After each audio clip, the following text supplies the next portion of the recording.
saudara-saudari yang terkasih, Romo Budi yang kami cintai, mengapa kita adakan acara ini?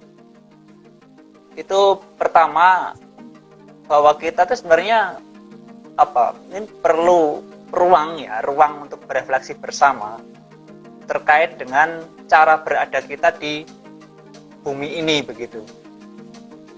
Karena selama ini juga entah karena cara hadir kita yang salah atau mungkin juga kita menganggap diri sebagai pusat dari segalanya begitu, sehingga orientasinya menjadi orientasi kedirian. Akibatnya itu berdampak pada lingkungan kita, ya tidak hanya sesama kita, tapi juga lingkungan sekitar kita yang abiotik maupun biotik begitu. Nah, dampaknya bisa kita rasakan, ada bencana-bencana alam begitu ya, banjir yang baru-baru ini sedang terjadi di banyak tempat, lalu longsor, lalu kemudian pencemaran air, udara, yang ternyata itu juga akhirnya berdampak pada kita juga, manusia juga. Dan ternyata sebagian besar itu dilakukan oleh manusia. Itu Romo. Jadi kita mencoba berbincang tentang itu, lalu kita kaitkan dengan panggilan orang beriman dalam situasi seperti itu harus melakukan apa begitu. Maka kita pakai tajuk makin beriman makin ekologis, Romo. Itu ya Romo ya. Kira-kira itu dasarnya begitu. Nah, sebelum itu saya akan memperkenalkan Romo Budi walaupun sudah sangat terkenal begitu. Jadi Romo Budi ini lahir pada tanggal 14 Februari. Wah, ini jadi masih anget-angetnya ulang tahun, Romo. Selamat ulang tahun. Terima kasih. Kemudian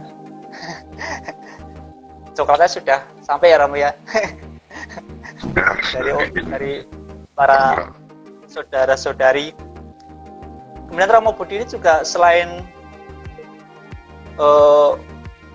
berkarya di kampus Unika sebagai kepala kampus Misteri, beliau ini baru-baru ini juga dipercaya sebagai moderator Komisi Keadilan, Perdamaian dan Keutuhan Ciptaan Kefikepan Semarang.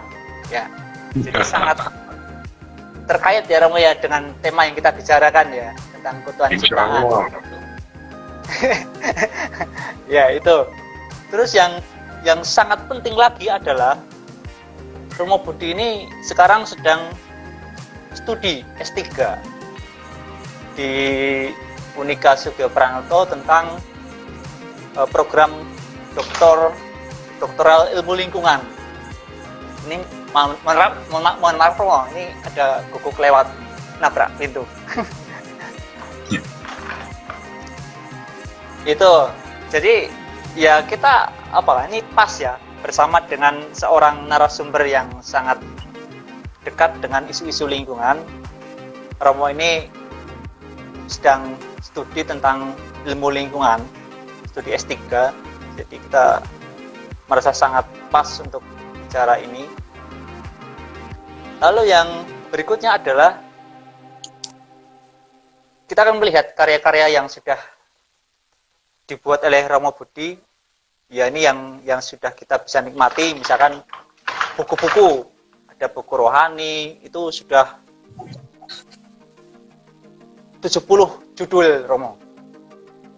Lalu buku teologi itu sudah 17 judul, itu tidak main-main itu. Kelas profesor katanya. Lalu buku sastra 2, album rohani 9. Belum yang jurnal-jurnal ilmiah yang dipublikasikan di jurnal internasional. Itu sudah, yang tercatat sudah 9. Yang tercatat. Artinya nanti akan ada lagi, Romo ya. Kan ini prosesnya masih berlangsung. Ya, menarik bahwa kita berada dalam ruang yang sangat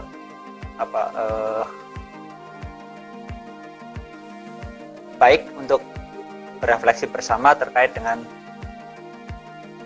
beriman dan berekologi begitu. Ya Romo, sebelum itu kita akan mungkin awali dan pertanyaan-pertanyaan yang menarik ya Romo ya. Sebelum itu, ya Romo, ini dulu kan Romo terkenal sebagai tokoh lintas agama, bahkan tergabung di FKUB Provinsi Jawa Tengah sampai hari ini ya Romo ya. Kalau dulu Romo menekuni isu-isu dialog lintas agama, tetapi akhir-akhir ini Romo sangat getol menggeluti isu-isu lingkungan, apalagi Romo khusus studi tentang ilmu lingkungan. Sebenarnya apa sih yang menarik dari semua itu Romo? Ya, Mas Awi dan teman-teman semua yang bergabung di live talk ini ya. Pertama, terima kasih untuk kesempatan yang diberikan pada saya oleh Mas Awi ini. Mas Awi ini selalu memberikan warna dalam hidup saya sejak 17 tahun terakhir. Sweet 17 ini Mas Awi.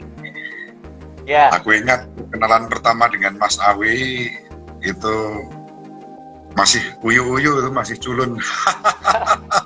2005 Romo. 2005 ya, 2004. 2005. Aku mulai. Ya. 2004 aku mulai menerbitkan majalah Inspirasi, terus mencari rekrutmen untuk jurnalis, dan dari sekian 30 orang waktu itu tes wawancara diterima Mas Awi setia sampai hari ini. Tentu itu saya berterima kasih Mas Awi. 25 tahun perjalanan imamat saya menuju 8 Juli 96 nanti, itu sebagian besar hidup saya diwarnai oleh kerjasama dengan Mas Awi dan teman-teman di karya kerasulan jurnalistik majalah Inspirasi yang terbit dari Semarang. Lalu ya disposisinya waktu itu komitmen personal saja. Sebagai pastor, sejak masih mahasiswa, sejak masih frater, sudah banyak terlibat dalam gerakan-gerakan interreligius. Ya, waktu itu masih IAIN, ya, di IAIN Wali Songo, Ya. di IAIN Sunan Kalijaga di Jogja. Kemudian bisa menjadi imam seperti biasa, normal-normal saja. Yang tidak normal bahwa saya habis-habisan tidak ke paroki tapi studi, sehingga itu menjadi tantangan pertama ketaatan saya. Dan cita-citanya menjadi pastor paroki, melayani di paroki, tapi harus studi. Oke, saya terima dengan taat dan setia. Selesai di Magelang, sebentar di Magelang sudah rajutan ekologis dan interreligius berjalan. Lalu di Karanganyar dekat Gunung Lawu, kalau di Magelang itu ya dekat dengan banyak kiai di sana. Ya, ke Sumatera, dari para frater saya ajak juga bergerak dalam konteks yang sama. Nah, begitu tiba di Semarang 17 tahun yang lalu ini,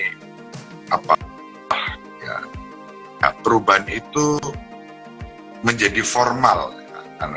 Terutama ketika ditunjuk, ya, diutus oleh Bapak Uskup Monsinyur Suharyo, Bapak Kardinal Suharyo sekarang, waktu itu masih Uskup Agung Semarang, memberi tugas saya menjadi melayani sebagai Ketua Komisi Hubungan Antaragama dan Kepercayaan Keuskupan Agung Semarang. Nah, formalitas interreligius itu dibangun di situ. Meskipun sebelum itu sebetulnya ada rahasia nih. Ketika saya datang ke Semarang, saya kaget ya. Saya kaget yang menyambut saya itu justru teman-teman lintas agama. Ada tokoh-tokoh, waktu itu masih ada Pak Adnan, ya. Pak Haji Muhammad Adnan sebagai Ketua PWNU Jawa Tengah. Bersama teman-teman kumpul di katedral. Kita iseng-iseng membuat forum, namanya forum kalau di beragama ya? Ya bukan, kalau di Klenteng itu kan ada Tridharma. Nah kita menggunakan forum yang lebih luas lagi, tidak hanya 3, tapi semua. Dan saya waktu itu didaulat jadi ketua, sebagai orang muda yang belum kenal apapun. Pernah saya pakai untuk ID menulis di Kompas itu, artikel tunggal, ketua forum Bhinneka Tunggal Dharma, namanya itu. Oh iya. Masih ingat saya. Nah, itu 2004 berjalan, kemudian merintis majalah Inspirasi dengan warna yang interreligius, yang ekologis, yang ekumenis, yang nasionalis. Nah, disitulah kita bergerak bersama. Tapi formalitas menjadi pelayan di Komisi Hubungan Antaragama dan Kepercayaan 11 tahun itu memang membentuk pikiran saya, membentuk perasaan saya, dan kemudian ya mau tidak mau hidup harus di situ.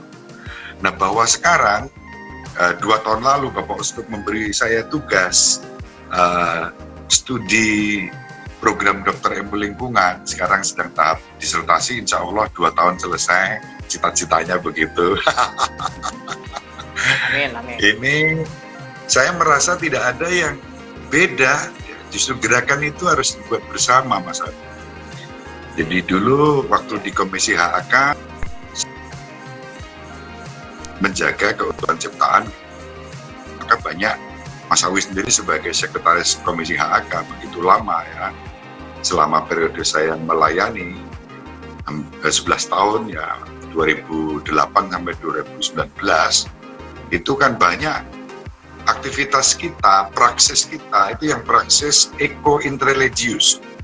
Ya, itu saya cek di jurnal belum ada, tampaknya itu khas terminologi yang saya buat. Eko-interreligius artinya apa?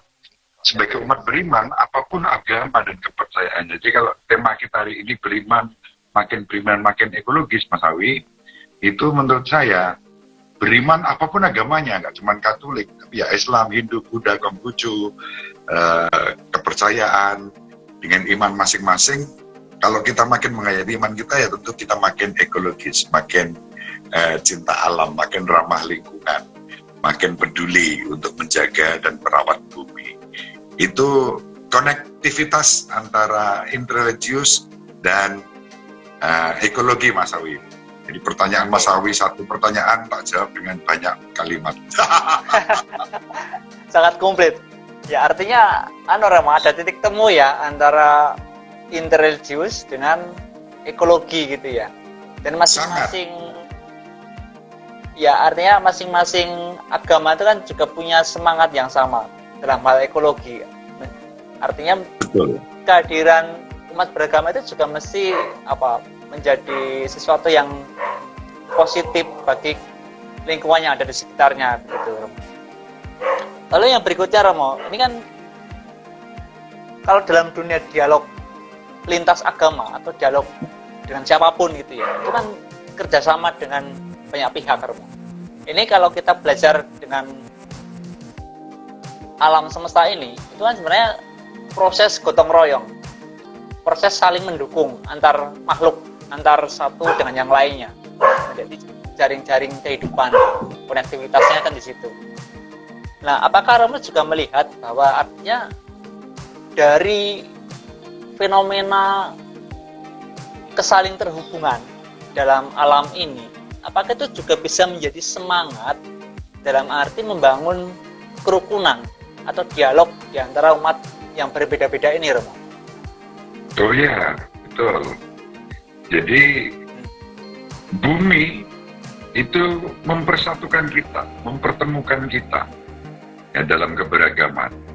Bahkan dalam relasi khusus Katolik dan Islam misalnya, itu dengan gerakan ekologi itu ada istilah bagus dalam bahasa Inggris. We forget the past to fork the next gitu ya. Melupakan masa lalu yang kadang-kadang diwarnai dengan klaim kebenaran, ya, pertikaian, dan mulai mendorong untuk kerjasama di masa depan dalam konteks ekologi. Dan itu sangat jelas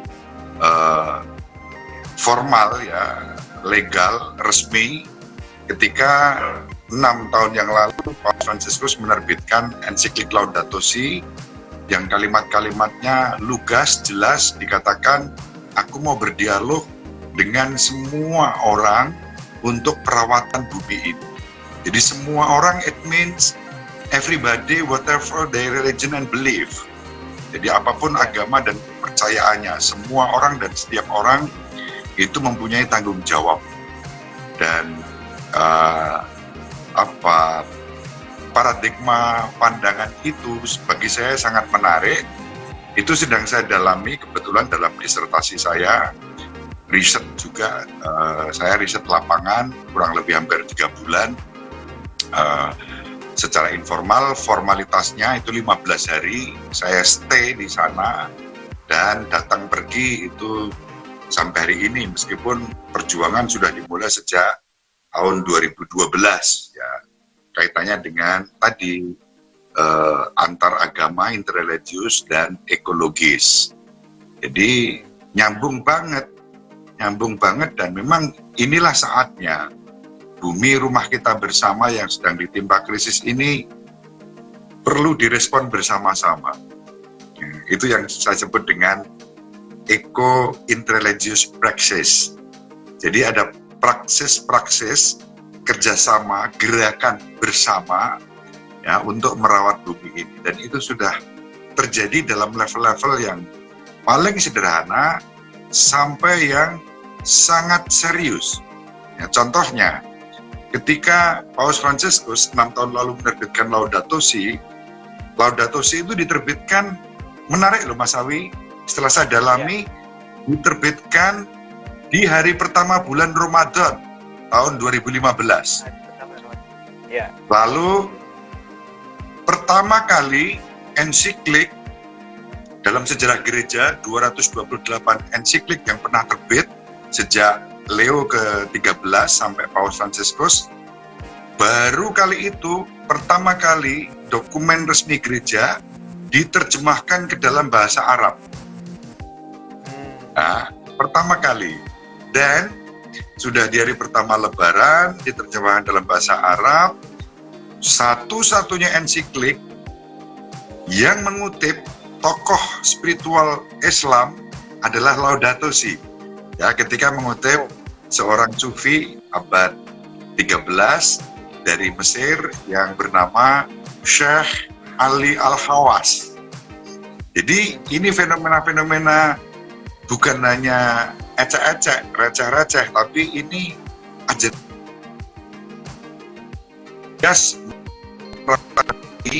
itu perlu dilakukan bersama-sama, terutama Islam dan Katolik sebagai agama yang dianut oleh sebagian besar masyarakat di muka bumi ini. Nah, kalau ini sinerginya terjadi, wah, kekuatannya dahsyat. Karena apa? Di balik keprihatinan pada lingkungan itu ada kekuasaan, ada perusahaan atau semangat kapitalisme yang kuat di situ, sehingga tidak bisa gerakan dilakukan sendirian. Saya kira ini menjadi sesuatu yang penting ke depan, bahkan sampai 30 tahun ke depan, 35 tahun ke depan, kerjasama yang seperti ini sangat signifikan dan relevan. Itu. Ya. Artinya kalau kita bicara ekologi itu tidak bisa sendiri, Romo. Jadi kita mesti bersama dengan yang lain, gitu ya. Apapun agama dan keyakinannya, bahkan yang tidak beragama pun, siapapun begitu kan, terlibat dalam proyek bersama. Nah, everybody. Bahkan ekologi itu kan sudah menyaratkan, jadi yang namanya ekologi adalah saling keterhubungan. Nah, manusia dan dengan sang pencipta.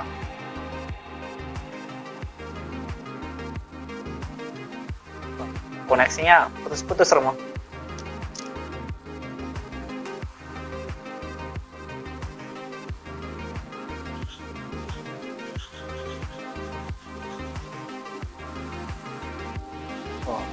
Mas Awi, ekologi sendiri sudah menyaratkan keterhubungan satu terhadap yang lain. Nggak bisa alone, ya, nggak bisa sendiri. Meskipun aku di sini alone, alone.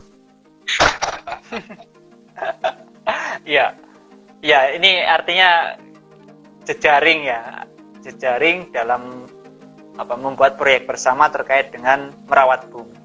Ini tadi teman-teman semua dokumen yang dimaksud oleh Romo Budi Laudato Si. Jadi ini dokumen tidak hanya untuk umat Katolik sebenarnya, tetapi juga ini dokumen untuk siapapun yang ada di bumi ini dan merasa menjadi anak-anak dari Ibu Pertiwi, gitu ya, Ibu Bumi. Itu bisa diakses online. Betul. Ya, dalam yang versi bahasa Indonesia juga ada. Bahasa Arab ada. Ustadz Daud bisa baca bahasa Arabnya. Ya. Bahasa Inggris juga ada tentunya. Silakan mungkin teman-teman yang belum pernah membaca bisa mengakses di internet, juga ada, diunduh begitu. Iya Romo. Selanjutnya Romo, ini apa sih yang sebenarnya Romo alami ya terkait dengan upaya-upaya untuk merawat bumi? Misalkan ini kalau kita bicara tentang gerakan ekologi kan tidak hanya melulu aksi Romo, tapi juga animasi, edukasi itu ya. Kemudian juga mungkin sampai advokasi Romo. Nah ini Romo, saya melihat itu semuanya kok dilakukan Romo. Bahkan sampai aksi menyambut teman-teman Sedulur Sikep, teman-teman yang berjuang untuk mempertahankan Pegunungan Kendeng gitu ya. Romo beberapa kali terlibat di sana dan sangat komitmen itu sangat jelas terlihat. Sebenarnya Romo apa yang ingin dihidupi dari situ sebenarnya Romo? Iya, yang pertama Mas Awi, ketika kita hidup di bumi sebagai rumah bersama, tadi sudah kita sebut ada interkonektivitas ya antar kita. Lalu yang kedua, sesuai prinsip ekologi, satu peristiwa terjadi di tempat lain itu tidak bisa terlepas dari peristiwa dalam hidup kita ya, karena interkonektivitas tadi. Ya. Lalu seiring dengan itu, apapun yang kita buat secara ekologis akan berdampak pada orang lain. Nah, sehingga disitulah dibutuhkan komitmen. Kebetulan memang pergerakan untuk perawatan lingkungan ini termasuk ya sekarang ini sifatnya ya minority, ya kita minoritas bergerak menjaga keutuhan ciptaan pelestarian hidup itu minoritas. Ya, di tengah mayoritas paradigma teknokratis dan teknoekonomi yang melihat bahwa alam ini sumber daya yang harus dimanfaatkan sebesar-besarnya, sebanyak-banyaknya, secepat-cepatnya untuk kesejahteraan. Nah, itu betul, tetapi menjadi salah, bahkan Laudato Si menyebut jadi dosa ketika paradigma itu menyimpang hanya untuk sekelompok orang tanpa peduli masa depan, generasi masa depan. Sehingga untuk kepentingan itu dibutuhkan advokasi, dibutuhkan studi ilmiah, ya, maka saya mendalami itu dalam program Doktor Ilmu Lingkungan, supaya ada pertanggungjawaban yang saintifik, bahwa memang perawatan bumi ini sesuatu yang urgen, signifikan, dan relevan sekarang dan di masa depan. Kemudian yang berikutnya, aksi itu mau tidak mau. Kita nggak boleh hanya bicara, ya, kita terlibat. Maka prinsip keterlibatan itu menjadi sesuatu yang penting. Jadi minimal 3 itu, ya, advokasi melalui aksi, dan itu menjadi partisipasi aktif sebagai keterlibatan. Bahwa caranya ada selebrasi, ada edukasi. Kita secara positif itu belakangan ini bahkan dengan gerakan-gerakan positif Nyawi Jinandur Mas Awi. Jadi setiap hari Rabu itu bersama dengan teman-teman di Sukolilo kita menanami ya lereng-lereng bukit yang tandus itu kita tanam. Bahkan kita cari ya Di musim kemarau pun kita mencari sumber-sumber mata air yang bisa mengairi ya tanaman-tanaman yang kita tanam itu supaya hidup. Sehingga moga-moga hijau itu udah jutaan pohon kita tanam sebetulnya. Iya. Romo, sekian waktu bersama sedulur-sedulur Sikep dan masyarakat di sekitar Kendeng. Apa yang Romo temukan dari mereka terkait dengan upaya merawat bumi, Romo? Mereka sangat menghargai bumi ya. Bumi disebut sebagai ibu. Ya, ibu yang memberi, yang mengasuh, yang merawat, yang menumbuhkan banyak hal yang baik. Ya, bukan hanya rezeki, tapi juga kearifan-kearifan. Nah, teman-teman sedulur Sikep ini sejauh saya menseriusi dengan riset lapangan, ya, terlibat bersama mereka, semakin membuka wawasan saya, semakin membuka pikiran saya menemukan banyak hal yang sangat dalam. Ya, mereka tidak hanya memandang bumi ini dengan penuh hormat, tetapi juga merawat dan mencintainya. Itulah sebabnya ya mereka tidak rela kalau bumi itu dirusak. Ya, mereka berjuang menjaga, merawat bumi ini. Karena apa? Laksana ibu yang sudah memberi makan nggak boleh disia-sia, disio-sio, disia-siakan, atau dianiaya. Bahasa Indonesianya itu. Nah, kebetulan kalimat itu cocok dengan yang dikatakan Paus Fransiskus, ibu bumi menjerit kesakitan dan kita dipanggil untuk Itu bagian peduli. pertama ya. Iya, dan disitulah nyambung. Dan ternyata teman-teman di sana, terutama Kang Gun, itu sudah membaca ensiklik Laudato Si sebelum Mas Awi dan saya membaca ensiklik itu. Iya, Nah, betul. dia mendapat Saya kiriman, saksinya. itu mendapat kiriman dalam Wah. bentuk PDF-nya, bahkan dalam bahasa Inggris ya dia nggak bisa baca. Lalu ada teman di Jakarta namanya Mas Damar menerjemahkan seketika pagi itu, dan ketika dibaca dihayati kok cocok. Nah, disitulah titik temu perjumpaan saya dengan sedulur-sedulur Sikep itu makin mendalam, meskipun saya secara kultural itu tidak masuk Sikep, ya. The real Sikep. Ya. Sikep itu berarti orang laki-laki dewasa yang menikah, maka disebut Sikep Rabi. Jadi anane wong iku ya kanggo ngisi supaya bumi iki dijogo, diupayake, amrih rezekine ditoto. Ngrungkepi ibu bumi, peduli alam, peduli lingkungan. Kabeh wong iku nglakoni. Ya. Jadi wong itu berarti manusia laki-laki yang menikah dengan rukunannya, dengan pasangannya. Tapi mereka memahami, selalu mengatakan kecuali Romo Budi lan para Romo lan para suster amarga kanggo ngladeni wong akeh. Nah, dalam arti itu saya tidak menyalahi Toto Coro Sikep, tapi saya justru meskipun saya bukan wong Sikep, saya masuk dalam keterlibatan mereka dengan filosofi mereka, dengan religiusitas mereka yang sangat intens. Sehingga dari yang sepuh-sepuh, sekarang yang sepuh itu Mbah Wardoyo usia 99 tahun, hampir 100 tahun. Dan kemudian Mbah Sundoyo, Mbah Mardi itu menerima saya. Bahkan Mbah Wargono dan Mak Niti, orang tua Gundetno itu menerima saya sebagai anak. Dan saya memilih diterima sebagai anak ruju, istilahnya. Anak bungsu yang biar bisa manja. Oke, Itu. menarik Romo. Artinya di tengah arus masyarakat yang sangat konsumtif gitu ya, atau bahkan mengkapitalisasi sumber daya alam, mereka justru bagaimana caranya dengan cara yang sangat lembut begitu ya, itu merawat alam. Jadi saya sangat terkesan Romo, seperti yang Romo tadi katakan juga, bahwa mereka tuh begitu peduli dengan alam lingkungan, karena bagi mereka alam ini adalah ibu yang menghidupi kita semuanya. Artinya kita mesti melindungi, merawat itu semuanya.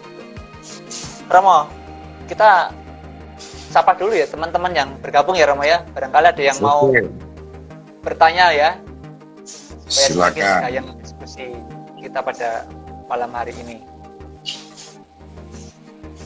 Ya mungkin bagi saudara-saudari yang mau mengajukan pertanyaan silakan ditulis di kolom komentar. Nanti kita diskusikan bersama, atau kalau bisa ya kita gabung sekalian, nggak apa-apa secara live juga gitu ya, supaya lebih jelas. Romo, saya melihat juga di beberapa artikel yang Romo tulis gitu ya, itu nuansanya saya amati akhir-akhir ini terutama 2 tahun terakhir ini, aromanya itu sangat ekologis. Tulisan-tulisan Romo entah di terbitan-terbitan koran atau mungkin baik online maupun offline ya Romo. Sebenarnya apa sih yang sedang Romo sampaikan melalui media-media itu? Apakah memang begitu sulit gitu ya, membangun kesadaran masyarakat terkait dengan upaya untuk merawat bumi? Apakah sangat sulit Romo, sehingga memang kita harus selalu mengingatkan terus, entah lewat opini, lewat tulisan, atau lewat apapun yang bisa kita lakukan? Iya, yang pertama Mas Awi, saya tuh baru sadar ternyata tulisan saya yang bertema ekologis itu malah jauh hari sebelum resmi studi di program Doktor Ilmu Lingkungan Unika Sugo Pranoto. Jadi kalau saya googling, coba Mas Awi googling nanti Alois Budi Purnomo ekologi, ternyata banyak tulisan-tulisan saya, renungan-renungan Natal, Paskah yang jauh hari itu sudah bertemakan itu, ya, tema-tema ekologi. Nggak tahu ini kesadaran awal yang unstruktur gitu ya, tanpa struktur, tanpa formalitas, tapi dari situ saya melihat bahwa ternyata inner endurance, inner beauty, ecological itu ada di dalam diri saya sejak awal mula. Jadi kerinduan untuk menjaga, memanfaatkan dengan positif tanpa merusak, tapi merawat untuk kebaikan, itu ternyata bahkan setelah saya refleksikan di masa lalu, itu sudah muncul ketika saya masih SD, Mas Ali. Jadi ada peristiwa jauh sebelumnya di desa kami kan sebetulnya harusnya kena waduk Gajah Mungkur, Mas Abi. Jadi proses kesadaran ekologis itu ternyata mulai dari situ. Ketika banyak lahan kosong yang tak termanfaatkan, ditinggal pergi transmigrasi, saya melihat rumput-rumput liar tumbuh dan semuanya, lalu mencoba mencermati, mencari titik-titik di mana bekas kandang, di mana bekas dapur. Saya cangkuli, saya tanami cabai, lombok, tomat, berambang, bahkan di kampung itu menghasilkan. Ya, positif. Diikuti bapak-bapak di sekitar, di desa kami. Jadi itu banyak saksi mata yang waktu itu saya belum masuk seminari. Ya, itu sudah memanfaatkan lahan-lahan itu. Lahan yang saya manfaatkan untuk positif, bukan untuk menghancurkan, tapi untuk pemanfaatan positif ya. Menghancurkan bagaimana? Bekas kandang yang penting ditanami daripada rumput liar yang tumbuh. Ternyata yang tumbuh cabai, tomat, dan saya ingat persis di masa kecil SD SMP, kalau saya mau beli sesuatu, bahkan mau nonton bioskop ya, di desa di Batuna ada gedung film pertama waktu itu, sekarang udah bubar. Itu saya mau nonton bioskop, saya harus jualan lombok dulu untuk beli tiket. Ya, ya, ya. Nah, di kemudian hari baru saya sadari sekarang ini pendidikan ekologi itu terus-menerus perlu dilakukan. Karena apa? 200 tahun dunia ini dikuasai dengan paradigma yang keliru, paradigma teknokratis tadi yang dampaknya sekarang ini kita rasakan. Leluhur kita dulu mungkin tidak memikirkan anak cucunya, ya, leluhur-leluhur para kapitalis itu tidak memikirkan bahwa akan ada misalnya climate change, perubahan cuaca, ya, pemanasan global, krisis air tawar, ya, polusi, dan kemudian hilangnya aneka ragam hayati. Ini kita alami sekarang, yang terjadi sekarang ini dampak dari 200 tahun yang lalu. Nah, kalau sampai 200 pembiarannya terjadi, jangan sampai 200 tahun ke depan, anak cucu Mas Awi itu menanggung resiko karena ulah kita yang tidak peduli ekologis. Nah, karena itulah lalu tulisan-tulisan, kemudian khotbah-khotbah, renungan-renungan, itu ya harus mengarah ke sana. Dan ini menjadi sesuatu yang penting. Ya, kadang-kadang kita tidak sadar bahwa di balik semua itu ada persoalan-persoalan moral yang sangat dalam. Ya. Dan seakan-akan kita bukan urusan saya perubahan cuaca, pemanasan global. Ya, urusan saya adalah makan, hidup, selesai. Tidak. Ya, anak cucu kita, anak cucu panjenengan lah, saya nggak punya anak cucu. Ya, istri aja nggak punya. Tapi saya memikirkan anak cucu kemanusiaan, ya, supaya anak cucu siapa saja di masa mendatang itu tidak menderita karena alam ini hancur. Sekarang kita alami ya, pandemi ini sebetulnya kan dampak, Mas. Dampak ekologis. Ya, sangat terkait. Ya, 6 tahun lalu Paus Fransiskus sudah menulis, kalau kita membiarkan kesadaran kita lumpuh dan tidak mau peduli pada lingkungan, jangan heran nanti akan ada penyakit. Halo Andra, siapa itu? Fransiskus ya, anakmu. Andra. Ya, jangan kaget kalau penyakit-penyakit baru muncul. Dan jangan kaget juga kalau obat-obatan itu sulit didapatkan. Karena apa? Obat-obatan yang sudah disediakan alam hilang seiring dengan hilangnya aneka ragam hayati. Halo Frater, apa kabar Frater? Itu, sehingga kesadaran itu terus-menerus harus ditumbuhkan, Mas Awi. Dan saya senang, sebetulnya Mas Awi sudah lebih dahulu ya, secara personal, dan saya memberi ruang pada Mas Awi di majalah Inspirasi. Oke, satu kolom Mas Awi diberi kolom Eko Inspirasi. Dan itu sudah menghasilkan buku-buku yang Mas Awi tulis dan diterbitkan oleh penerbit Canisius. Itu istimewa. Nah, saya ikut bangga. Sehingga buku-buku panjenengan ya menjadi referensi juga untuk saya dari sisi pengalaman lapangan yang sudah direfleksikan. Ya, menarik Romo. Artinya tadi Romo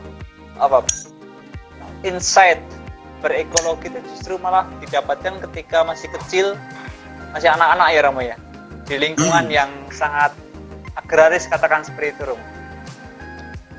Sebagai anak sudah bercocok tanam, memanfaatkan lahan, lalu itu memori itu terbawa, lalu dikunyah terus, diolah terus, sehingga semangat itu tetap tertanam dan muncul dalam karya-karya berikutnya, lanjutannya gitu ya. Maka tidak heran ketika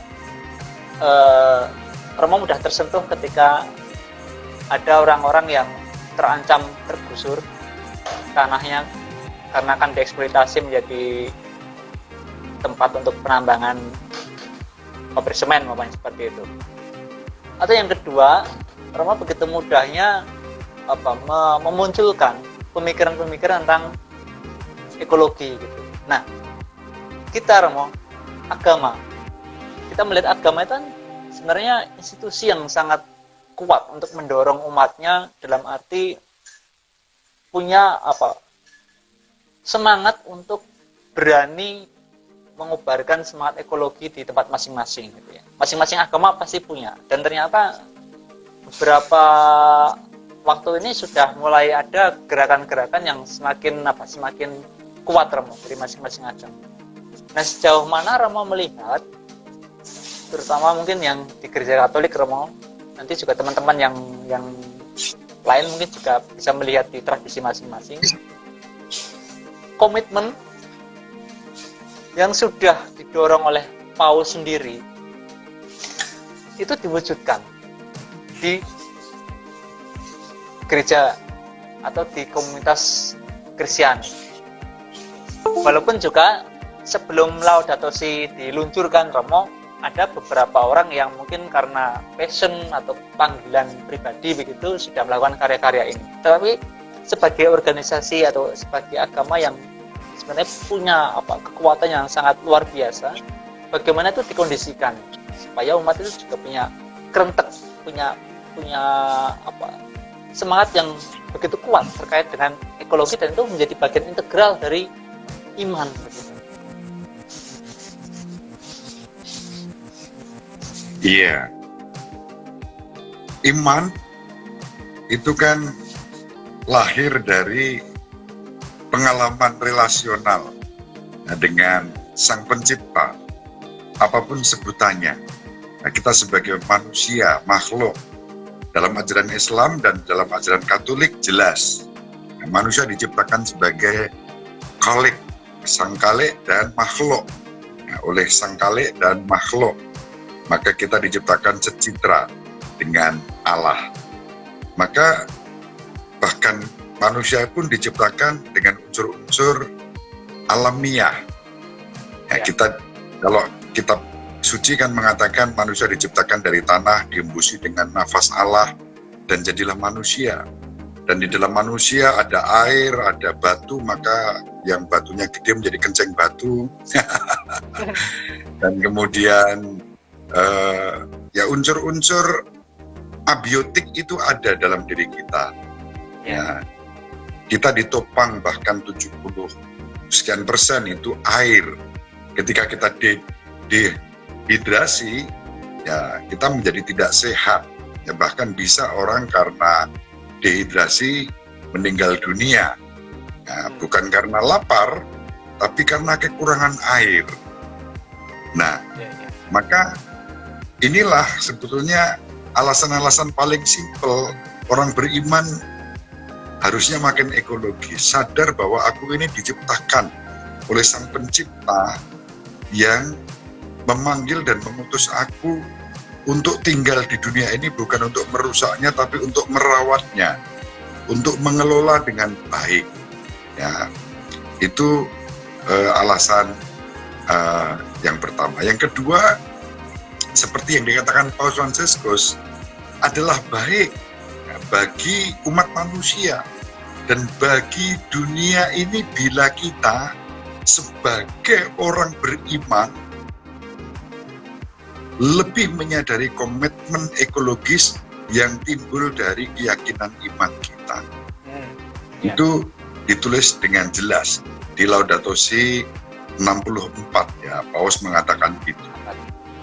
Ya, Laudato Si 64 pada kalimat terakhir sebelum bab 2 yang berjudul Hikmat Cerita-Cerita Alkitab, artikel 65, itu kalimat terakhirnya bunyinya begitu, adalah baik bagi umat manusia dan bagi dunia bila kita sebagai orang beriman lebih menyadari komitmen ekologis yang timbul dari keyakinan iman kita.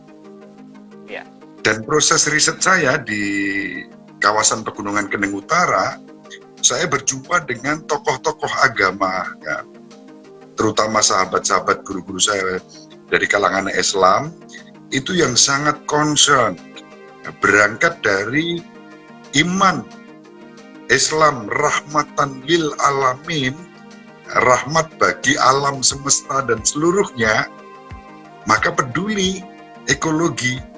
Nah, semakin beriman, semakin ekologis. Harusnya seperti itu. Ya, itu yang menjadi alasan penting bagi saya, dan alasan itu secara akademis disebut di dalam KLHS, kajian lingkungan hidup, ya, itu sudah menyebut, ya, ada kiai dari Tuban, ya, Gus Nur, itu khotbahnya itu tentang ekologi terus. Ya, khotbahnya itu di pondok pesantrennya begitu. Bahkan kalau di Islam kita harus belajar dari teman-teman Islam loh Mas Awi. Mereka punya eko pesantren, ya, pesantren-pesantren yang ekologis. Nah, mungkin kita harus ada eko paroki, ya, eko PIR, eko OFK gitu ya, eko WKRI, eko PMKRI gitu ya. Lalu pastoran-pastoran itu menjadi pisturan, ya, eko pisturan. Peace, dari kata peace gitu ya. Karena ada teman kita yang bikin pondok pesantren, ya, peace, ya. Bukan pes tapi peace gitu ya. Jadi kreativitas itu bagi saya menunjukkan kreativitas, ya, inovasi yang berangkat dari iman. Ya, iman yang makin mendalam itu juga diungkapkan dengan kecintaan pada alam semesta ini yang semakin mendalam.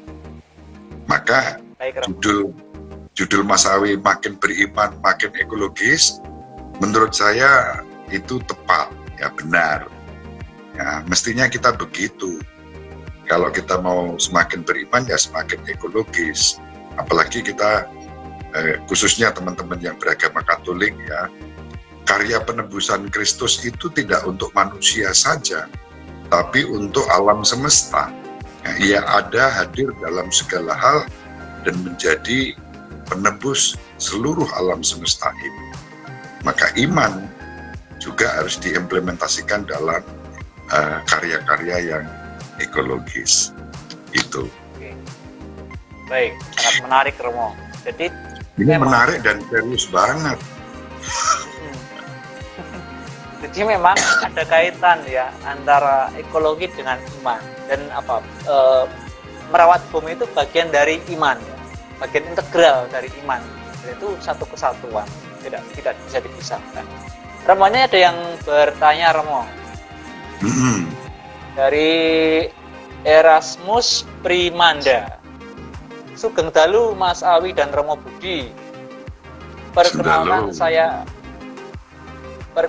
saya Erasmus dari GPIC Kevikepan Semarang. Nah, ini pertanyaannya, Romo. Berarti satu tim toh, Romo? Satu tim. GPIC Kevikepan Semarang. Ya, cuman kita belum sempat ketemu offline ya. Oh iya, baik. Ini masih belum ada kumpul. Karena pandemi.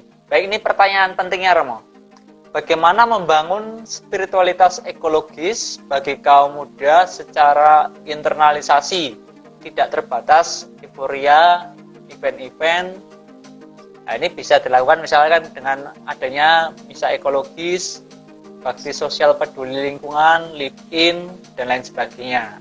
Itu Romo, kira-kira bagaimana membangun spiritualitas ekologis bagi kaum muda? Ya, saya sebetulnya sangat mengagumi banyak orang muda kita itu yang sudah sangat peduli ekologi ya. Karya-karya yang dibuat waktu kita mengadakan serawung lintas agama, ya, orang muda 3 hari di Semarang, itu kan diawali sangat panjang dari awal tahun, Januari, puncaknya di bulan Oktober tanggal 26, 27, 28, ya, tahun 2018. Puncak yang terjadi itu kan dirintis dengan proses panjang orang-orang muda. Misalnya antara lain yang saya alami di Kudus waktu itu ngangsu banyu, ya, dengan Romo Ipeng dan orang-orang muda yang dibingkai dengan peristiwa-peristiwa budaya. Kemudian banyak kegiatan-kegiatan yang sifatnya sangat ekologis di berbagai paroki. Ya. Tentu ekologi ini tidak hanya sebatas event. Ini menjadi pergerakan, saya menggunakan istilah bukan gerakan, tapi pergerakan ya, ada repetisi dan terus menerus, sekaligus ada perjuangan di situ. Kalau gerakan artinya sama di Kamus Besar Bahasa Indonesia, tapi kata pergerakan itu ada sendiri dan punya nuansa yang jauh lebih menggigit daripada gerakan. Pergerakan inilah yang sekarang ini mestinya yang mau saya tawarkan adalah bagaimana kita belajar dari Wiji Kendeng. Wiji Kendeng adalah anak-anak muda sedulur sikap di Pati dan Kudus, ya kadang-kadang tambah Rembang dan Blora. Intinya orang-orang muda sedulur sikap yang peduli ngurungkepi ibu bumi, peduli alam, peduli lingkungan. Mereka melakukan banyak kegiatan dan itu tidak hanya sekali selesai. Ada repetisinya bahkan dibuat sangat disiplin. Setiap Rebu Wiji nandur. Kemudian tidak hanya nandur tapi juga merawat. Ya, kalau hanya nanam kemudian selesai, ya, hidup mati, I don't care. Tapi ini ada perawatan, ada proses yang terus menerus. Nah, kalau remaja, orang muda di kalangan gereja Katolik bisa dibuat seperti itu, bagus. Nah, Romo Ferry di Eco Camp itu sudah membuat circle camp yang melibatkan orang-orang muda. Ya, saya sangat mengapresiasi apa yang dilakukan oleh Romo Ferry di Bandung. Dan Bandung itu sangat apresiatif bagi saya, gerakan-gerakan yang bahkan melibatkan anak-anak yang secara formal diedukasi dan diajak untuk melakukan ya dalam gerakan aksi yang konkret dalam rangka perawatan rumah bersama ini. Mulai dari pikiran, kemudian hati, lalu karya itu dilakukan. Maka sebetulnya PR kita Mas Erasmus. Jadi Mas Erasmus ini menjadi tim saya di KPKC Semarang. Mohon maaf ini belum bisa nyambung, harus kita jadwalkan as soon as possible ini. Salah satu program yang saya tawarkan di KPKC Semarang adalah ini. Seandainya tidak pandemi tentu sinergi rekoleksi di sana itu nyaman sebetulnya, ada omah kendeng yang cukup luas ya, langsung terlibat dengan alam, dengan para petani, dengan sedulur sikap. Itu indah. Banyak mahasiswa-mahasiswi dari berbagai universitas di Indonesia ini yang datang ke sana untuk belajar dari cara hidup mereka. Nah, spiritualitas yang seperti itu bisa dibangun tidak semata-mata sebagai satu event, tapi menjadi betul proses internalisasi yang terus-menerus. Tidak hanya euforia event-event. Saya sangat setuju itu. Misa ekologis, bakti sosial, peduli lingkungan, live in dan sebagainya, ya itu perlu sebagai penanda. Tetapi kemudian bagaimana penanda itu dihadirkan terus-menerus ya, di komunitas masing-masing. Ya, terus. Itu tanggapan saya Mas Erasmus dan Mas Awi. Ya, baik. Artinya gerakan-gerakan itu mesti berkesinambungan dari waktu ke waktu, dan itu butuh energi yang tidak sedikit, Romo. Karena ini gerakan merawat ibu itu tidak sekonyong-konyong langsung kita dapat hasilnya. Bahkan mungkin entah kapan baru didapat begitu ya. Bahkan ya, mungkin ada juga yang ada juga yang pernah mengatakan ya mungkin tidak pernah bisa menikmati hasilnya, tapi entah siapa yang menikmati gitu kan. Tapi ini kalau sudah menjadi bagian dari iman, bagian dari spiritualitas hidup, pasti dengan sukacita akan dilakukan. Ya Romo, ini saya akan menyapa teman-teman yang bergabung. Ini bahkan ada yang dari luar Jawa, Romo, ada dari Kalimantan, ada yang dari Jawa Timur. Ini Mbak Iwak Gadul ini kalau nggak salah pernah ketemu di Jawa Timur nih, Romo. Selamat malam Mbak Iwak Gadul. Ini saya lupa nama aslinya siapa. Lalu yang nah ini ada Ibu Emily Citra Romo dari GKJ Gondokusuman Jogja ini. Pak Justinus. Kemudian ada yang dari Tarakan kalau nggak salah tadi. Ya, ada dari Tarakan. Itu ada dari Tarakan ya, teman-teman. Romo. Ada Nah, Mas oh, Fikri. ini Mas saya ini, kakak saya. Oh, Mas Vincent. Ya, oh ya ini. Selamat malam, Mas.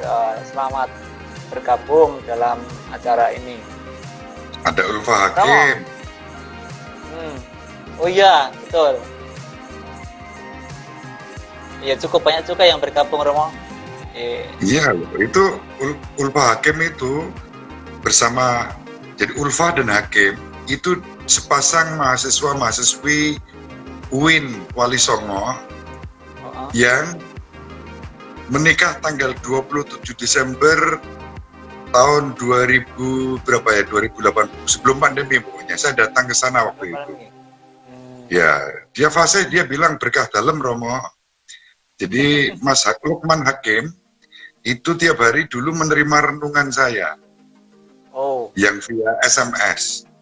Waktu itu saya masih lagi mengirim renungan via SMS. Kalau saya belum mengirim, itu yang paling respon pertama itu Mas Lukman Hakim ini. Romo kok renungannya belum dikirim gitu ya. Jadi ini tanda bahwa interreligious ekologis, eko-interreligious sangat mungkin ya. Banyak teman-teman kita dari kalangan Islam itu yang sangat support dan welcome ya, dengan semangat inklusif untuk ekologi, Mas Awi. Monggo, Mas Awi. Baik, Romo. Ini ada juga Bu Lena nih, Semarang.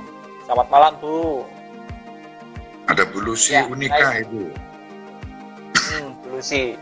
Selamat malam, Bu Lucy. Romo rupanya juga mendokumentasikan perjumpaan-perjumpaan dengan sedulur-sedulur di Kudus ya, Romo ya. Sedulur Sikep. Dan dituliskan dalam serial Kurung Kepi Ibu Bumi ya, Romo ya, di majalah Inspirasi. Majalahnya seperti ini. Mungkin ada teman-teman yang belum tahu ya, ini majalah yang dikelola oleh teman-teman muda di Semarang, diasuh oleh Romo Alois Budi Purnomo. Beliau sebagai penanggung jawab sekaligus juga pemimpin redaksi. Itu juga menuliskan tentang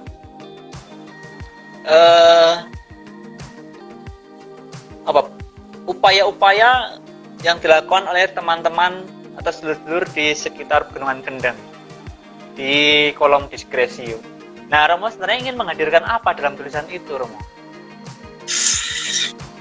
Iya, itu sebetulnya Mas Awi, itu kan perasaan naratif dari riset lapangan saya selama 15 hari. Jadi ketika saya riset lapangan 15 hari, tanggal 5 Oktober, jadi 3 gelombang ya, 5 sampai 11 Oktober, kemudian 2-3 November, lalu 17, 18, 19 November. Itu yang formal ya, sebagai riset lapangan dalam rangka disertasi saya. Meskipun jauh hari sebelum itu, tahun 2012 itu sudah mulai, bahkan jauh sebelum 2012, lalu setelah riset resmi. Nah, dengan itu saya mau berbagi pengalaman, juga pandangan dan refleksi, sebenarnya refleksi ekologis ya, bahwa di tengah-tengah kehidupan yang penuh dengan disrupsi dan tantangan ini, kita bisa belajar dari sedulur-sedulur kita. Ya, itu memang saya tulis sebagai narasi ulang, naratif yang lebih ringan dari catatan harian saya selama 15 hari riset lapangan yang jumlahnya itu hampir 400 halaman. Jadi aslinya semua catatan saya di riset lapangan, catatan naratif dari hari ke hari, dari hari pertama sampai hari terakhir, itu ada sekitar hampir 500 halaman. Nah, kemudian saya peras pada kalimat ngerungkepi ibu bumi. Ngerungkepi ibu bumi itu sering dikatakan oleh mereka. Jadi kalau ngerungkepi ibu bumi itu mulai dari cara mereka menanam. Menanam itu bukan semata-mata untuk memanen, tapi berinteraksi dengan ibu bumi. Sehingga mereka masih.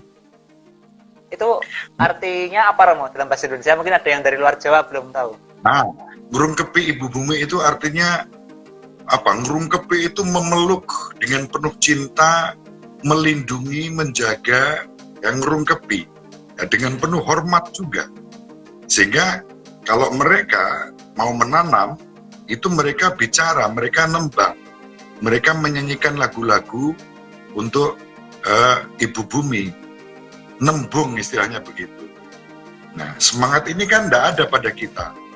Coba, kita makan ya makan gitu aja, mungkin kita doa. Orang yang minum coba, adakah di antara kita waktu minum itu ingat bumi yang memberi air? Nah, teman-teman di sana itu menghayati itu. Jadi kendi yang menjadi tempat minum, air minum, sebelum minum itu akan dituang setetes sebagai bentuk minta izin aku minum. Kalau sudah dituang di gelas, kalau air itu ada di gelas mau diminum, dengan ujung jari mereka akan pegang dulu ya, gitu ya. Jadi itu simbol-simbol yang bagi saya sangat alamiah, ngerungkepi ibu bumi dengan cara-cara paling sederhana melalui kesadaran, kemudian dirasakan dan kemudian dihayati. Nah, serial itu arahnya berbagi pengalaman, catatan harian saya, di samping nanti refleksi akademik, saintifik dalam disertasi yang sedang saya kerjakan. Ini baru sampai 5.4, targetnya sampai 5.6, lalu kesimpulan, jadi masih ada 2 item lagi yang harus saya kerjakan. Ini sampai di 5.4 ini refleksi yang serius karena mencari signifikansi relevansi antara Laudato Si dan kehidupan di sana, Mas Awi. Nah, ngerungkepi ibu bumi yang ada di serial itu bagian dari kisah-kisah naratif, perjumpaan-perjumpaan dengan mereka yang mereka katakan, saya kutip langsung, pengalaman mereka saya artikulasikan secara naratif supaya mudah dibaca, sekaligus sebagai edukasi ya, untuk kita, dan dokumentasi sebetulnya, dokumentasi saya. Dalam arti ini YouTube saya itu juga mendokumentasikan. Bukan pertama-tama saya mau mentarget viewers, ya, kalau itu dilihat ya syukur, tapi minimal itu untuk dokumentasi saya, sehingga ketika saya mengutip ya, sebagai acuan, referensi, itu orang lain bisa melacak. Oh, ada nih YouTube-nya, bisa diakses. Nah, sekarang kan proses saintifik, kalau kita menggunakan model Mendeley, ya, Mendeley itu cara akademik untuk menyimpan storing data, buku-buku, film, YouTube, artikel, report, ya, laporan TV, dan semuanya itu bisa disimpan di situ. Nah, saya hanya bisa menyimpan kalau ada linknya. Nah, dan orang lain itu bisa membuka, ya, akses teman-teman Mendeley yang concern dengan tema serupa itu bisa berkomunikasi dengan saya. Nah, yang menarik adalah dari kisah-kisah itu, Mas Awi, selain yang saya tulis di Inspirasi, juga dalam rangka makin beriman, makin ekologis, itu kan saya refleksikan secara ilmiah di jurnal dan konferensi. Jadi yang terbaru itu di Dialogo Journal and Conference yang berpusat di Rumania, dan tampaknya artikel-artikel terkait dengan ekologi dihubungkan dengan iman dan teologi itu diminati banyak orang. Saya baru dapat laporan dari American Analysis Religion, ternyata artikel saya itu menjadi top 10 downloaded minggu lalu. Jadi Mantap. menjadi 10 besar artikel yang di-download dan dibaca karena orang penasaran. Lalu yang menarik, ada orang Indian, Mas Awi, ada orang Indian, seorang nenek, tinggal di Spanyol, membaca artikel itu, dia minta izin pada saya untuk dimasukkan di salah satu book chapter yang dia buat. Sebenarnya udah proses finishing, ya 12 penulis yang dia rekrut. Lalu tahu-tahu kok ada artikel saya yang bagi dia menarik, karena apa? Ada spiritualitas, ekologis, ya, iman yang dihubungkan dengan kecintaan pada perawatan bumi sebagai rumah bersama. Lalu dia japri saya, ya, menulis, "Father, I want to use your article as my part of my book, as a book chapter," dia bilang begitu. Lalu saya bilang, "Oke, terima kasih. Tapi daripada kamu mengambil naskah yang sudah dipublikasikan, tak bikinin deh naskah baru," gitu ya. Lalu aku bikin 3 hari khusus tentang perempuan kendeng. Oh. Nah, dia senang banget. Nah, ini sedang proses layout dan sebagainya, akan terbit di Spanyol dalam bentuk e-book. Ya, nanti kalau udah jadi, moga-moga bisa kita share ke kita. Memang dalam bahasa Inggris tentu saja ya. Nah, tetapi menarik ya, bahwa lihat apa yang kita buat di Semarang dengan teman-teman di Padi, Sukolilo, itu menjadi daya tarik di tingkat global. Jadi edukasinya tidak hanya di sini tapi di sana juga. Ya. Artinya memang Romo, gerakan ekologi itu getarannya itu menguat di mana-mana. Sehingga ketika ada getaran di Indonesia, di Semarang, itu bisa tertangkap di Spanyol, di Amerika, dimanapun melalui apa yang kita lakukan. Nah, dalam hal ini Romo melakukannya melalui jurnal yang Romo tulis itu. Atau mungkin entah fenomena apa begitu ya. Yang namanya gerakan-gerakan baik itu pasti akan saling bertaut dan pasti akan menguat. Kalau saya percaya begitu, Romo. Jadi memang ini bukan gerakan kosong ya, tapi memang akan saling menguat seperti efek bola salju begitu ya, Romo ya. Mulai dari yang kecil nanti melebar kemana-mana. Romo, ini tentang menjaga komitmen. Ini mungkin kita memasuki bagian akhir ya, Romo ya. Kita sudah sejam lebih. Bagian akhir, Romo. Nggak terasa ya. Nggak terasa. Tentang menjaga stamina, semangat berekologi. Ini tidak mudah juga, Romo, rupanya. Jadi kadang merasa lelah di tengah jalan, melakukan upaya-upaya perawatan pada ibu bumi, tetapi mungkin mendapat penolakan atau bisa jadi dicueki, lalu patah semangat, dan seperti tanda kutip sia-sia karena hasilnya tidak sekonyang-konyang terjadi, Romo. Tidak langsung dialami begitu. Ya syukur ada yang mengalami, tapi banyak juga yang sharing begitu. Ternyata ini gerakan yang sangat panjang, tidak sehari 2 hari, sebulan 2 bulan, tahun 2 tahun, tidak cukup begitu. Ini gerakan yang durabilitasnya itu sangat panjang sehingga butuh stamina. Nah, saya suatu ketika dalam sebuah retret ekologi di Girisonta, dalam sebuah sharing 3 tingkat ya, Roman, itu sharing 3 lingkaran, itu saya menyampaikan hal itu. Saya merasa lelah, merasa tidak berhasil dan sia-sia begitu. Nah, tetapi ternyata ada seorang suster dari Sumatera, itu hanya mengambil kutipan dari Santa Teresa.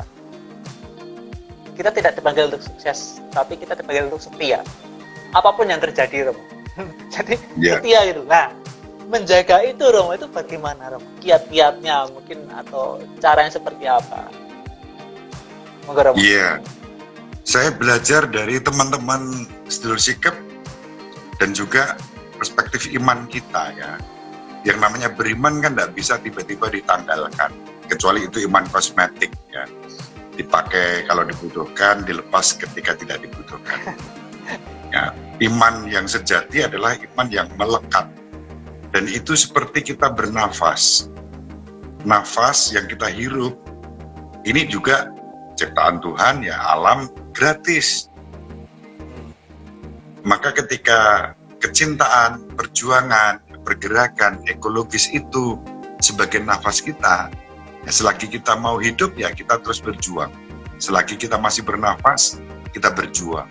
Nah, perjuangan itu tidak demi hasil, tetapi untuk menunjukkan konsistensi kita.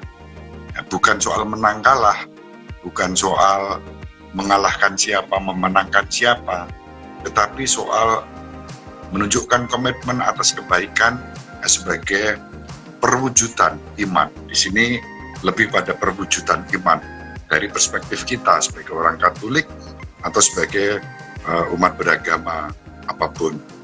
Sedangkan teman-teman di Kendeng, sedulur sikap, nandur, merawat, itu menjadi ibadah, bukan perwujudan. Ya, perwujudannya adalah ketika panen berhasil, mereka berbagi. Ya, sekian persen dari hasil panen itu diintensikan untuk dono weweh. Ya, dan mereka bilang, kalau di tempat Romo ada semangat berbagi, dulur-dulur Islam, ada yang namanya zakat, ya, fitrah, memberi sedekah. Di tempat kami, sedulur sikap ini ya dono weweh. Jadi andum apa yang mereka petik. Ya, maka mereka menanam itu ibadah. Ke sawah, kalau kita kan ke sawah orang satu lah, nanti pulang sawah. Loh, mereka mau ke sawah justru mandi, dandan, rapi, karena apa? Itulah ibadah mereka. Ya, sawah adalah rumah ibadah mereka, gereja mereka. Ya, dalam arti itu. Ya, altar mereka di situ. Sehingga ketika misalnya mereka melihat kok kelelawar pada ditangkapin ya, gimana ini? Padahal kelelawar itu kan sahabat petani. Kelelawar tertentu itu makanannya wereng. Jadi kalau kelelawar ditangkapi, werengnya hidup. Jadilah hama padi. Mereka nggak usah pakai pestisida, menggunakan siklus alam. Nah, rumput-rumput itu sawah yang benar, yang dijaga dengan ekologis. Rumputnya itu ada biodiversitasnya ada 17. Dan rumput yang satu dan rumput yang lain itu saling memakan secara alamiah, lalu menjadi pupuk. Ya. Jadi tidak perlu dibunuh, tidak perlu dibasmi dengan bahan-bahan kimia, karena kimia itu akan merusak siklus alam. Jadi itulah ibadah. Jadi ketika ibadah sebagai ungkapan dan perwujudan iman, apapun iman dan agama kita hayati sebagai nafas kita, ya ndak akan lelah toh. Masa kita bilang lelah bernafas? Lelah bernafas kan berarti lelah hidup. Kasihan deh lu. Iya, betul Romo. Iya. Kenapa Romo? Topi saya jatuh. Ya. Saking ketawanya sampai topinya mencelat. Iya. Jadi jangan pernah lelah. Nah, saya tidak lelah dari saya masih kecil, SD sampai sekarang. Ya, bahwa kemudian kesadaran-kesadaran baru tumbuh, pengalaman baru tumbuh, diperkaya, dikritisi, diuji. Ya, itu kan membuat pengalaman kita menjadi semakin valid, ya, semakin clear and distinct, dan semakin bertanggung jawab. Ekologi itu bukan pokoknya, Mas Awi. Ya, pokoknya bukan. Ekologi itu alam yang mengalir, gak usah pokoknya, wong itu yang nyatanya kita alami. Tapi referensi akademik, pengalaman-pengalaman, itu membuktikan bahwa memang semakin kita beriman, mestinya semakin kita ekologis. Mau tidak mau. Mungkin ini kalimat penutup untuk saya. Saya kutipkan kalimat yang ditulis oleh Syed Hossein Nasr. Ya, itu idola saya. Syed Hossein Nasr itu seorang filsuf, seorang metafisikawan sebetulnya ya. Tapi juga beliau seorang sufi modern di Amerika yang pada tahun 60-an itu sudah mengajar tentang kesadaran ekologis sebagai ungkapan iman. Ya. Kalimat beliau adalah begini, bumi berdarah karena luka-luka yang ditimbulkan padanya oleh manusia yang tidak lagi selaras dengan surga. Bumi berdarah dan lingkungan alami menderita secara tidak menyenangkan akibat gempuran manusia. Dan kalimat itu yang dimuat di buku yang berjudul Religions and the Order of Nature, terbit tahun 96, di halaman 3 dan halaman 286, kalimat itu bisa kita temukan persis sama dengan apa yang dikatakan Paus Fransiskus sekian tahun kemudian. Ya, di ensiklik Laudato Si dikatakan, artikel 2, saudari bumi sekarang menjerit karena segala kerusakan yang telah kita timpakan padanya. Karena penyalahgunaan kita yang tidak bertanggung jawab atas kekayaan yang telah diletakkan Allah di dalamnya. Kita berpikir bahwa kita adalah Tuhan dan penguasanya yang berhak untuk menjarahnya. Kekerasan yang ada dalam hati kita yang terluka oleh dosa tercermin dalam gejala-gejala penyakit yang kita lihat pada tanah, di dalam air, di udara, dan pada semua bentuk kehidupan. Oleh karena itu, bumi terbebani dan hancur, termasuk kaum miskin yang paling kita abaikan dan kita lecehkan.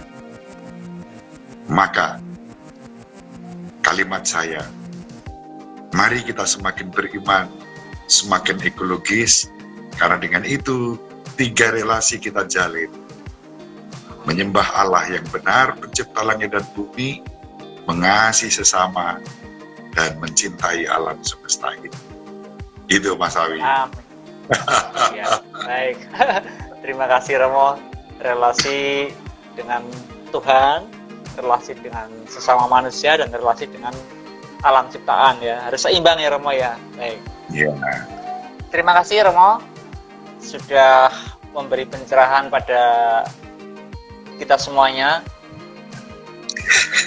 Ini bisa menjadi peneguhan ya, peneguhan bagi kita yang ingin membangun komitmen atau mungkin juga ingin mendukung gerakan-gerakan ekologi yang sudah terjadi selama ini. Dan kebetulan hari ini juga ternyata Hari Peduli Sampah Nasional, Romo.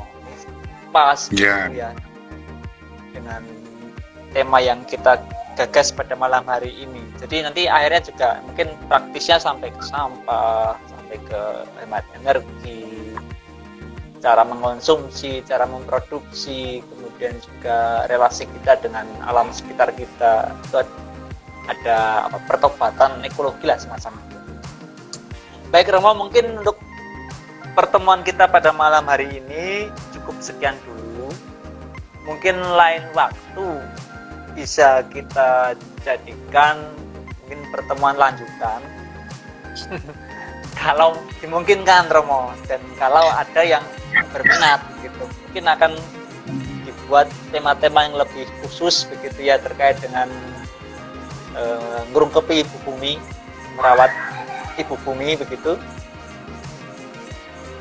Jadi ini sebenarnya awalan. Nah, nanti berikutnya seperti apa kita lihat proses yang berlanjut. Nah, pada akhir pertemuan ini saya akan mengutipkan juga tidak kalah juga dengan Romo Budi. Satu kalimat yang menantang sebenarnya. Pertanyaan dari Bapak Paus Fransiskus dalam Laudato Si nomor 160. Dan ini mesti dijawab oleh kita semuanya. Dunia macam apa yang ingin kita tinggalkan untuk mereka yang datang sesudah kita, anak-anak yang kini sedang dibesarkan. Nah, ini mesti dijawab oleh siapapun, begitu kan. Baik, Romo, terima kasih. Saya mohon maaf jika ada beberapa hal yang kurang berkenan, dan juga kepada teman-teman yang hadir di ruang ini. Sampai jumpa, Romo. Terima kasih, Mas Ali. Juga teman-teman, terima kasih. Salam sehat selalu. Mohon maaf tidak bisa merespon satu persatu. Semua, I love you, full of all love you. Terima kasih.